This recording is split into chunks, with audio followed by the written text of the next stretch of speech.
زمین پہ چلنے والی جتنی مخلوق ہیں، چاہے خشکی میں یا سمندر میں، سب کا رزق کس کے ذمے ہے؟ اللہ کے اوپر ہے، اللہ کے ذمے ہے۔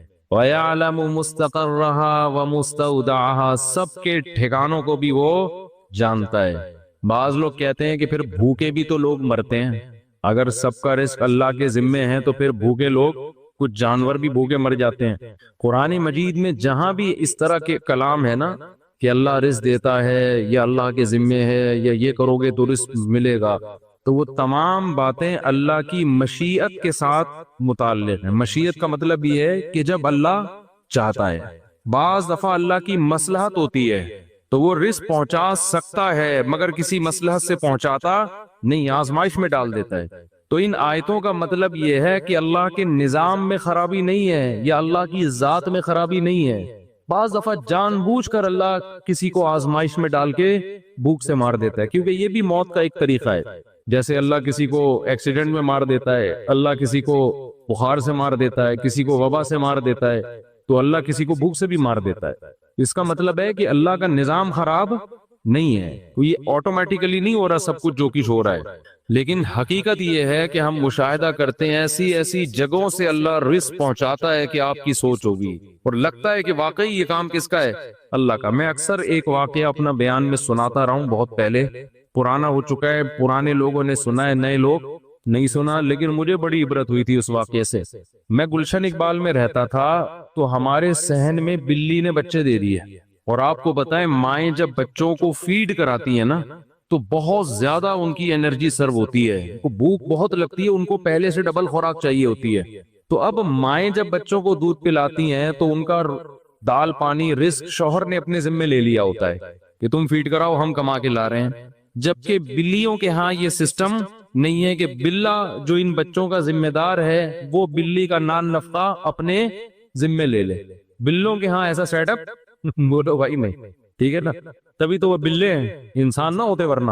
تو بلی نے بچے دیے، اب بلی جب بچے دیتی ہے تو اس کو بہت حفاظت کرنی پڑتی ہے اپنے بچوں کی، شروع میں تو بہت زیادہ، دائیں بائیں نہیں جا سکتی وہ، اب وہ رزق کی تلاش میں زیادہ دور نکلے گی تو اس کو ڈر ہوتا ہے میرے بچوں کو بلا نہ کھا جائے یا کوئی اور نہ پکڑ لے، تو اب اس کی خوراک کی ضرورت ہو گئی ڈبل، اور جاب کے لیے اس کے پاس ٹائم ہو گیا کم، الٹا کام ہو گیا نا، دونوں طرف سے ٹینشن۔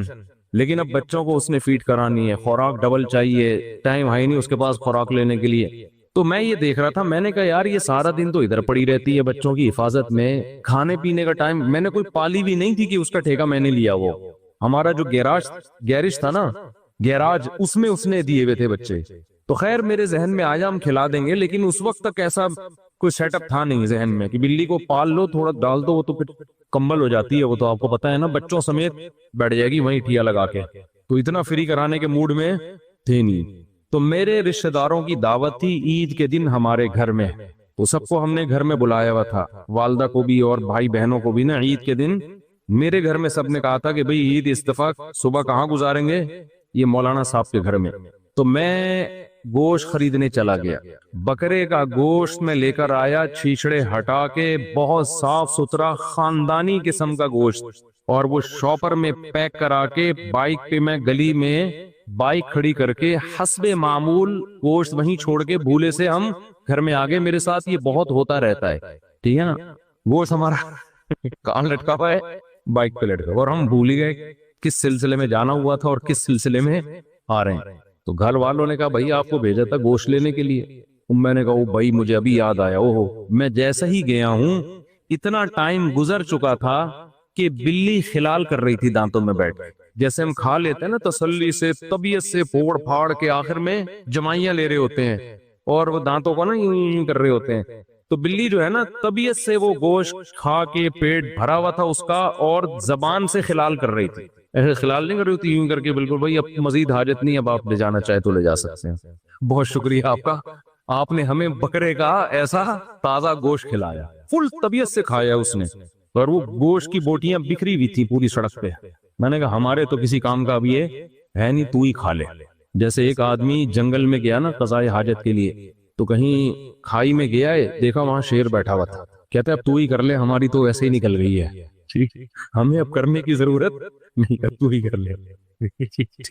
تو اس وقت مجھے اندازہ ہوا کہ بھائی وما من دابۃ الا علی اللہ رزقھا، جتنے زمین میں چوپائے جانور چل رہے ہیں نا، روزی کس کے ذمے ہے؟ اللہ کے ذمے۔ اللہ اس کو یہی پہنچا رہا ہے کہ تو بچوں کی کیئر کر، ابھی عید آ رہی ہے، مفتی صاحب تیرے لیے بکرے کا گوشت خرید کے تجھے کھلائیں گے، اور یہ ہوتا ہے۔ تو رزق جو ہے نا چھپڑ پھاڑ کے، دروازے پھاڑ کے آتا ہے۔ نبی صلی اللہ علیہ وسلم نے فرمایا الا وان نفسا لن تموت حتى تستكمل رزقا، کوئی نفس، کوئی انسان ہرگز اس وقت تک مر نہیں سکتا جب تک اپنے مقدر کی روزی نہ کھا لے۔ وہ آپ کے جو آخری نوالا جب تک آپ کھاؤ گے نہیں نا، آپ کی موت نہیں آئے گی۔ اللہ نے ہر دانے پہ کھانے والے کا نام لکھا ہوا ہے، یہ تو کھائے گا۔ مقدر انسان کو کھینچ کے کہاں لے کے جاتا ہے؟ ڈاکومنٹریز میں دیکھتا ہوں بہت تو جنگلوں کی، تو اس میں آپ نے دیکھا ہوگا شکار مگرمچھ کر رہا ہے، لے کے کون جا رہا ہے؟ شیر۔ کبھی شکار شیر کر رہا ہے اور مگرمچھ چھین کے جا رہا ہے۔ محنت کوئی کر رہا ہے، فائدہ کوئی اور اٹھا رہا ہے۔ تو جنگلوں میں بھی سب کو رزق مل رہا ہے، وہ اس کو کھا رہا ہے، وہ اس کو کھا رہا ہے، وہ اس کو کھا رہا ہے۔ تو اللہ نے فرمایا وما من دابۃ فی الارض الا علی اللہ رزقھا۔ اسی آیت کی وجہ سے اور اس جیسی دوسری آیتوں کی وجہ سے علماء منع کرتے ہیں کہ رزق کی تنگی کے خوف سے نسل روکنا جائز نہیں ہے، کہ میں بچوں کو کھلاؤں گا کہاں سے۔ اس کا مطلب یہ بچے آپ کے بچے پہلے ہیں، اللہ کی مخلوق نہیں ہے۔ بھائی اللہ کی مخلوق پہلے ہیں، آپ کے بچے بعد میں۔ تو اللہ نے تو اپنی مخلوق پیدا کرنی ہے، ان کو پالنے کے لیے ماں باپ کو پیدا کیا ہے۔ یہ ایک امانت ہے جو اللہ والدین کے حوالے کرتے ہیں کہ میری مخلوق ہے، تم پالو اس کو اور تمہیں بھی اس سے فائدے پہنچاؤں گا۔ آپ کہتے ہیں اللہ کی نہیں ہے، یہ تو میرے بچے ہیں، میرے ذمے، میرے ذمے۔ کیسے بچہ پیدا ہوتے ہی ماں کی چھاتیوں میں دودھ آ جاتا ہے؟ اتنی بڑی دلیل کہ یہ کس کے ذمے ہے؟ اللہ کے۔ بے وقوف یہ سمجھتا ہے کہ صرف دودھ آ سکتا ہے اور کچھ نہیں۔ عقل مند یہ سمجھتا ہے کہ ابھی چونکہ دودھ کی ضرورت ہے اس لیے دودھ مل رہا ہے۔ تو یہ اس کی علامت ہے کہ جس چیز کی جب ضرورت ہوگی اللہ وہ انتظام کرے گا۔ سمجھتے ہو؟ قراءت کی کون سی غلطی سے نماز ٹوٹ جاتی ہے؟ آفرین صاحبہ انڈیا سے۔ قرآن مجید میں کچھ ایسے مقامات ہیں کہ اگر انہیں نماز میں تھوڑا سا بھی غلط پڑھ لیں تو نماز فوراً ٹوٹ جاتی ہے۔ ایسے کون سے مقامات ہیں؟ ان کی نشاندہی فرما دیں۔ بھائی قرآن مجید میں ایسے مقامات تو ہائی لائٹ کرنا تو ناممکن ہے، وہ تو سارے ہی مقامات ایسے ہیں کہ ان کو آپ غلط پڑھ لیں گے تو وہ نماز ٹوٹ جائے گی۔ کتنا غلط پڑھیں گے کہ کسی آیت کو اتنا غلط پڑھ لینا کہ آیت کا اصل مفہوم بالکل اس کے اپوزٹ ہو جائے۔ جیسے قرآن مجید میں اللہ تعالیٰ کا ارشاد ہے لئن اشرکت لیحبطن عملک ولتکونن من الخاسرین، کہ اگر آپ نے شرک کیا تو آپ خسارے والوں میں سے ہو جائیں گے۔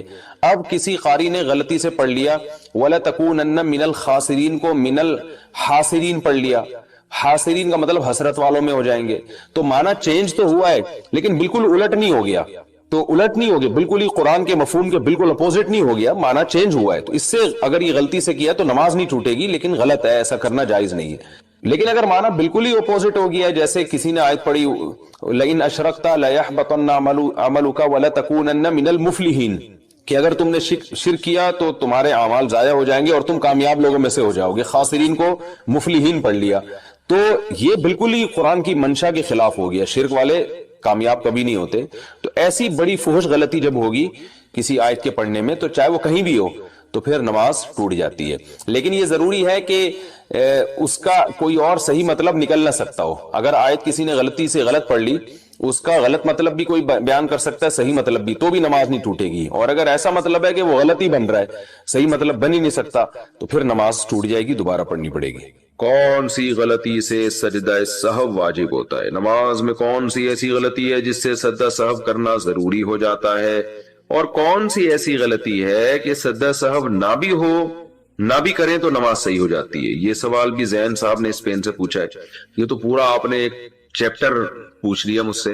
دیکھیں، نماز میں اگر کوئی واجب چھوٹ جائے تو بھی سجدہ سہو ہے، کسی فرض یا واجب میں تاخیر ہو جائے تو بھی سجدہ سہو ہے، اور ایک رکن کو چھوڑ کر دوسرے رکن میں آپ مشغول ہو جائیں تو بھی سجدہ سہو ہے۔ میں اس کی مثالیں دے دیتا ہوں۔ مثال کے طور پر سورہ فاتحہ کے بعد پہلی 2 رکعتوں میں، فرض کی رکعتوں میں سورت ملانا واجب ہے۔ اگر آپ نہیں ملائی سورت، آپ نے بھولے سے، تو آپ سجدہ سہو کریں گے، نماز ادا ہو جائے گی۔ اتحیات آپ بھول گئے تو بھی سجدہ سہو سے نماز ادا ہو جائے گی۔ اور یہ تو ہے کون سے ارکان آپ بھول گئے، ٹھیک ہے نا، یعنی جو واجب آپ سے چھوٹ گیا واجب یا فرض میں تاخیر سے بھی سجدہ سہو واجب ہوتا ہے. مثال کے طور پر آپ سنت موقدہ پڑھ رہے تھے، 4 سنتیں جو ظہر سے پہلے ہوتی ہیں، یا وتر پڑھ رہے تھے، یا فرض نماز پڑھ رہے تھے. دوسری رکعت کے بعد آپ نے اتحیات پڑھ کے کھڑے ہونا تھا، لیکن آپ کھڑے نہیں ہوئے بلکہ آپ درود شریف پڑھ لیا. آپ نے خاص مقدار تو اعلیٰ آل ابراہیم تک آپ نے آلی جو ہے نا اللہم صلی علی محمد وعلی آل محمد کما صلیت علی، یہاں تک آپ نے درود شریف پڑھ لیا تو تاخیر سے آپ پر سجدہ سہو واجب ہو جائے گا. لیکن نوافل میں تاخیر سے نہیں ہوتا. نوافل میں 2 رکعت کے بعد درود شریف پڑھ لیں تو وہ بھی کوئی حرج نہیں ہے. اسی طرح آپ نے تیسری رکعت کے بعد کھڑا ہونا تھا، لیکن یعنی امام کے پیچھے آپ نماز پڑھ رہے ہیں، امام نے سلام پھیرا، آپ کی 1 رکعت باقی تھی، آپ نے کھڑے ہونا تھا لیکن آپ کھڑے نہیں ہوئے بلکہ امام کے ساتھ آپ نے سلام پھیر لیا. تو سلام پھیرنے سے کیا ہوا ہے کہ آپ کو جانا چاہیے تھا قیام میں، لیکن آپ وہ رکن چھوڑ کر ایک دوسرے رکن میں چلے گئے، اور السلام تک آپ نے سلام کا لفظ اپنی زبان سے نکال دیا، تو بھی آپ کو پھر آخر میں سجدہ سہو کرنا پڑے گا، کیونکہ 1 رکعت آپ کی باقی تھی اور آپ سلام پھیر لیا آپ نے، تو ایک رکن چھوڑ کر آپ دوسرے رکن میں مشغول ہو گئے. تو یہ کچھ احکام ہیں جو عام طور پہ لوگوں سے غلطیاں ہو رہی ہوتی ہیں، تو ان غلطیوں میں آپ سجدہ سہو کریں گے تو نماز ادا ہو جائے گی. اور اگر آپ نے نماز کا کوئی رکن چھوڑ دیا تو پھر سجدہ سہو سے نماز نہیں ہوتی. مثال کے طور پر نماز کے بعد آپ کو آخر میں یاد آیا میں تو رکوع کیا ہی نہیں ہے، نماز کے بعد یاد آیا، تو رکوع چھوڑنا تو ایک فرض چھوڑ دیا نا، آپ نے رکن چھوڑ دیا، تو اس کی سجدہ سہو سے تلافی نہیں ہوگی. یہ نماز میں ترتیب الٹ دیں آپ کہ رکوع آپ نے چھوڑا تو تھا لیکن سجدے میں جا کے یاد آیا کہ میں نے رکوع نہیں کیا ہے، تو پھر آپ کھڑے ہوں گے، دوبارہ رکوع کریں گے، پھر دوبارہ سجدہ کریں گے. تو یہ ترتیب جو آپ سے چینج ہوئی ہے نا، اس کی وجہ سے بھی آپ کو سجدہ سہو کرنا پڑے گا. بہتر یہ ہے کہ بہشتی زیور جو کتاب ہے مسائل کی، جامع الرشید والوں نے چھاپی ہے تسہیل بہشتی زیور کے نام سے، وہ کتاب آپ گھر میں رکھیں. اس میں روز مرہ کے نماز کے، روزے کے اور بہت سارے مسائل اس میں ہیں. علماء کہتے ہیں کہ ایک ایسی کتاب ہے جسے پڑھ کر آپ نیم عالم بن جائیں گے، یعنی بیسک مسائل آپ کو معلوم ہو جائیں گے. اللہ نے اس کو بہت مقبولیت عطا کی ہے. وہ کتاب آپ گھر میں رکھیں اور وہ اپنے مطالعے میں رکھیں تو انشاءاللہ یہ روز مرہ کے مسائل، نماز کے، روزے کے، زکوٰۃ کے آپ کے حل ہو جائیں گے. کیا دونوں ہاتھ استعمال کرنے سے نماز ٹوٹ جائے گی؟ کیا نماز میں دونوں ہاتھ استعمال کرنے سے نماز ٹوٹ جاتی ہے؟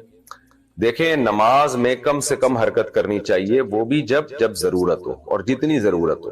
اس لیے جب ایک ہاتھ سے کام ہو سکتا ہے، آپ کو خارش ہو رہی ہے تو ایک ہاتھ سے بھی ہو سکتا ہے، تو 2 ہاتھ کیوں استعمال کر رہے ہیں؟ اس لیے بعض حضرات نے کہا ہے کہ چونکہ دونوں ہاتھ استعمال کرنا تو ضرورت سے زائد ہے، لہذا نماز ٹوٹ جائے گی. لیکن راجح قول یہی ہے کہ یہ عمل غلط تو ہے، برا عمل تو ہے، لیکن نماز نہیں ٹوٹتی. نماز اس حرکت سے ٹوٹتی ہے جو اتنی کثیر ہو کہ باہر سے کوئی شخص آئے اور آپ پہ نظر پڑے تو اسے یہ لگے حرکت دیکھ کے کہ آپ نماز پڑھ ہی نہیں رہے ہیں.